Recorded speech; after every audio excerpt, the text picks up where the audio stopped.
Bonjour à tous, c'est Loser Killer qui vous parle pour une nouvelle vidéo consacrée à des voitures Hot Wheels, voilà. Et donc dans ce nouvel épisode de la sélection, on va reviewer un segment dans son intégralité, donc en clair toutes les voitures parues dans un segment de series, celui-là sorti en 2008, et pour être plus précis, il s'agira donc du segment de series Team Jet Rise, voilà, donc sorti en 2008, et donc il contient 4 voitures.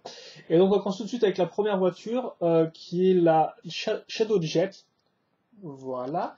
Donc il faut noter que la Shadow Jet est sortie pour la première fois en 1988, donc c'est vieux, et elle a été designée par Larry Wood. Voilà, elle existe en tout en 32 variantes, donc ça fait quand même beaucoup. Et c'est quand même assez impressionnant de voir que le moule est encore utilisé de nos jours. Voilà. Donc pour la version Jet Rise, on a un schéma de couleur comme vous pouvez le voir, bleu métallisé, rouge et blanc avec de l'argenté et du blanc transparent pour la vitre. Voilà. Et personnellement, moi c'est un modèle que j'apprécie beaucoup. Donc il peut être un peu vieillot, mais je trouve qu'il est très efficace. Il est très compact, assez carré au niveau de sa forme. Comme vous pouvez le voir, si on regarde vraiment de côté, on a vraiment une très jolie diagonale qui part du haut pour arriver vers le bas. Donc ça fait qu'on a vraiment, même sur un véhicule quand même assez imposant, parce que comme vous pouvez voir sur les côtés, là, c'est quand même des gros morceaux et tout, eh bien, on a quand même une certaine notion d'aérodynamisme qui ressort du fait donc de la diagonale qui part du haut vers le bas. Voilà. Et donc j'aime beaucoup cet effet-là avec l'aileron qui suit directement la forme de la voiture. J'aime aussi pas mal la vie, d'ailleurs, c'est-à-dire qu'il y a deux sièges, comme dans un vrai avion, donc vous avez un siège à l'avant et un siège à l'arrière. Voilà. Enfin, que dans un vrai avion, ça dépend des avions, je suppose. Et vous pouvez aussi marquer la machinerie à ce côté, à ce niveau-là, qui est quand même assez bien faite, à couleur chrome, si je dis pas de bêtises. Et d'ailleurs, on retrouvera là-haut, avec des imprimés qui marchent bien, comme vous pouvez le voir, hein, des étoiles, des petits... il y a écrit quoi, je crois? Bien. HVLS08. Ah, ES08, oui. Pourquoi ES? Je sais pas trop, tiens. En tout cas, 0 c'est le pour l'année, je suppose. Donc voilà, donc ça fait qu'on a un véhicule qui est, ma foi, somme toute assez carré, mais que j'aime beaucoup. Ouais, il a une certaine présence, elle peut aussi l'arrière comme ça. Il a vraiment une certaine présence, il est assez efficace, et voilà, il a l'air solide, quoi. Il a l'air de faire mal. Surtout du fait aussi des grosses roues, comme vous pouvez voir, là, qui ressortent bien, je trouve. Grosses roues et grosses jantes, il n'y a pas de trou, comme vous pouvez voir, il n'y a pas de... C'est pas des jantes trouées, quoi. Donc ça fait que ça fait vraiment un tout, comme je dis, donc solide et compact, néanmoins dynamique du fait de la forme en diagonale, donc qui part de l'aileron et qui arrive au nez, d'ailleurs, en plastique, je tiens à préciser, et donc il rend vraiment bien. Donc moi j'aime beaucoup ce véhicule, franchement il est simple, mais il marche bien, c'est un bon petit combo, je pense, une voiture et un avion. Voilà. Donc ça c'était la Shadow Jet. On passe maintenant à la Firestorm, donc sortie tout d'abord en 2005, designée par Mark Jones, et en tout il existe 6 variantes, voilà. Et donc voici la version donc Jet Ride, excuse-moi. Donc t'as un choix de couleur beaucoup plus sobre cette fois-ci, vu qu'on n'a pas vraiment du bleu bien pétant, hein, mais on a plutôt donc de l'argenté assez classique, avec du rouge, et il me semble une autre couleur, c'est quoi? Une sorte de violet foncé au niveau des imprimés, voilà.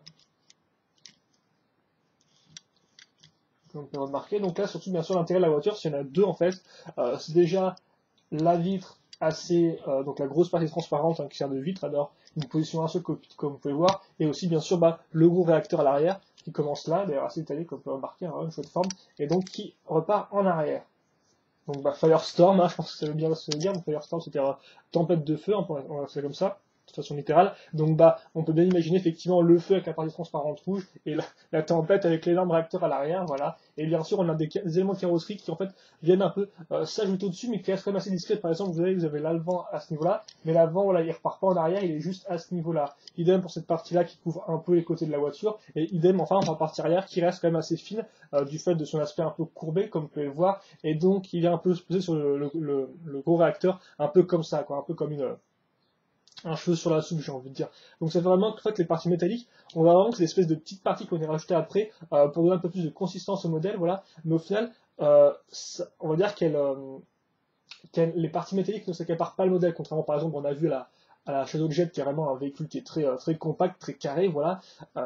Très structuré. Là, c'est moins le cas, je trouve. Et je trouve ça assez sympathique comme idée parce qu'au final, on a quand même les deux éléments, donc ça permet aux deux éléments là de ressortir bien et donc au final d'avoir un véhicule bah, qui paraît assez léger, quoi. Voilà. Qui paraît assez léger selon moi, à ce niveau-là. Qui paraît assez léger parce que justement, le métal ne ressort pas trop. Donc après, c'est pas mon préféré, c'est pas non plus le schéma de couleur que j'adore, parce que bon, comme je dis souvent, je trouve que le métallisé comme ça manque un peu de caractère, logiquement, mais néanmoins, c'est un véhicule qui est sans doute intéressant, qui a quand même du joli courbes, comme vous pouvez voir à ce niveau-là, avec en plus cette courbe de métal comme j'ai précisé par le passé. Donc voilà, la Firestorm, un véhicule, ma foi, pas trop dégueulasse, voilà, pas trop dégueulasse, et donc il y a quand même des petits trucs pour lui, je trouve, comme je voulais préciser. On passe maintenant à la Jet Street 3.0, sortie en 2001 et designée par Nathan Proch, Nathan Proch, excusez-moi. Il existe en tout 14 variantes. Et donc la Jet Street 3.0, donc je rappelle qu'il est une Jet Street normale, une 2. Enfin, la 1 et la 2, c'est un moule qui est quasi identique, si ce n'est exactement pareil. Je sais pas trop. Et après, vous avez la 3 et la 4. La 4, on a déjà reviewé. D'ailleurs, au passage, lundi dernier. Ou mardi dernier, je sais plus. Enfin bref, on l'a déjà reviewé dans la vidéo sur les Jet Street 4.0. Voilà. Donc là, c'est la 3.0. Donc comme vous pouvez le voir, elle pousse vraiment le concept de l'avion sur une voiture au maximum, parce que c'est tout bêtement un avion avec des roues, quoi. Comme vous pouvez le voir, si on regarde de haut, on a l'avion avec les ailes à ce niveau-là, voilà. Oui, les ailes à ce niveau-là, ça je sais pas trop à quoi ça sert. Donc les ailes à ce niveau-là, donc bah voilà quoi. Vous avez un avion et vous avez ensuite et l'avion est mis sur une base avec des roues. Voilà. Donc c'est à peu près tout ce qui est noté sur la GT 3.0 et donc ça fait que bah, logiquement on a un véhicule qui est très plat, hein, comme vous pouvez le voir. Là on a des couleurs bien sûr assez armées, donc avec une teinte un peu vert foncé, voilà, et avec des chouettes formes aussi. AGV68. 68. Ah oui, bah oui, 68, c'est l'année de lancement de Hot Wheels, excusez-moi. Parce que les autres sont en 2008, donc pour le 40e anniversaire de Hot Wheels. Donc voilà, il n'y a pas grand chose à dire plus là-dessus, hein, c'est un avion. Alors je sais pas si ça s'inspire d'un modèle précis. Les puristes reconnaîtront peut-être. En tout cas, le 6, ah non, il a qu'un siège par contre. Donc ça fait, bah, contrairement justement à la GT 4.0 dont je vous disais, bon bah voilà, le véhicule a l'air un peu lourd et j'imagine mal volé, là forcément c'est complètement différent parce qu'on a un véhicule qui est quand même beaucoup plus fin et au final bah, qu'on peut imaginer planer facilement quoi, si on regarde les roues, hein, voilà quoi. Donc bah voilà, après moi je trouve pas spécialement incroyable, je trouve que c'est un concept intéressant mais c'est pas non plus un concept vraiment original dans le sens où bah je veux dire, ils sont contentés, bien sûr, en mettant des guillemets, parce que c'est pas toujours, c'est pas non plus un truc que tu fais en 2 secondes top chrono et puis hop là, basta, on passe à la voiture suivante. Mais voilà, c'est un peu l'idée, c'est vraiment l'idée littérale de on met un avion sur une voiture, quoi. Contrairement par exemple aux autres véhicules qu'on a vus, comme par exemple la Chevrolet Jet, où on a des éléments d'avion, comme par exemple une espèce de double cockpit, une espèce de grande vitre et tout qui part en avant, un petit point, un petit nez pointu, voilà. Mais néanmoins, ça reste un peu une voiture, quoi. Une voiture qui a une forme d'avion, pas un avion qui a des roues de voiture, quoi. Donc c'est le cas pour la gestion 3.0. Donc bah, sympathique, mais après voilà, moi je trouve le modèle intéressant, mais pas non plus ultra original. Et enfin, on va passer au dernier modèle, au quatrième modèle du segment Team Jet Drives, que vous connaissez déjà en fait, vu qu'effectivement il s'agit de la Jet Street 4.0. Donc on a vu dans la dernière vidéo, voilà. Donc le Jet Street 4.0, donc je vous rappelle, hein, sortie d'abord en 2007, donc c'est la plus vieille voiture présentée jusqu'à maintenant, enfin la plus vieille voiture introduite entre lesquelles que je vous ai montré. Donc il est sorti en 2007 et designé par Phil Rillman, voilà. Et donc je vous la remonte rapidement. Hein. Donc là, elle aborde un magnifique schéma de couleurs noir et doré, avec 2 petites teintes, mais le doré bien sûr avec le noir. Ça reste le contraste classios par excellence, quoi. Donc sinon classios n'est pas très très classieux, voilà, plutôt dire classieux.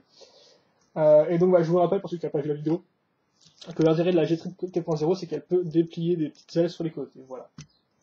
Et donc voilà à quoi elle ressemble, hein, je vous le rappelle.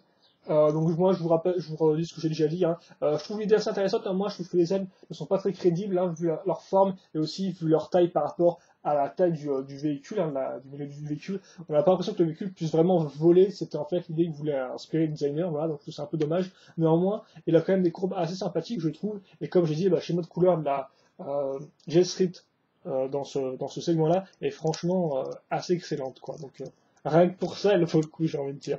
Et bien sûr, le petit mécanisme qui est toujours intéressant pour ajouter un peu de jouabilité à nos voitures, voilà. Et donc je pense que j'ai fait le tour. Ah oui, d'ailleurs, je tiens à préciser que là, pour ceux qui veulent savoir, la Jet Street 4.0 existe en tout en 13 variantes, voilà. Donc c'est quasi autant que la Jet Street 3.0 qui est quand même sortie genre 6 ans auparavant, donc visiblement, ils ont préféré recolorer cette voiture-là beaucoup de fois. Enfin, recolorer ou changer ses jantes aussi, je vous rappelle, parce que quand je dis variation, ça compte et donc les nouvelles colorations et aussi les changements de jantes des fois au sein du même année. Donc la fois, ça fait que forcément ça augmente assez rapidement. Donc, excusez-moi, je prends la petite caméra et donc on va, bah, Ouais, je vais peut-être plutôt les faire par année de sortie, tiens. Ce sera peut-être plus intéressant. Excusez-moi. C'était mes fils. Donc attendez, je vais essayer de casser mes trucs comme ça et ensuite on essaiera de. Donc 2001, 2007.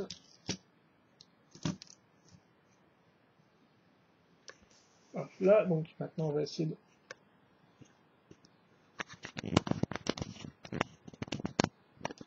Faire un plan et. Putain, je peux pas savoir en un coup, quoi. Bon, j'ai vraiment les rapprocher, c'est vrai que c'est pas génial non plus, mais bon, c'est ça chose que je puisse faire. Et on va peut-être un peu lever la caméra pour pas qu'on ait trop de fond. Voilà, comme ça on aura une jolie miniature de vidéo.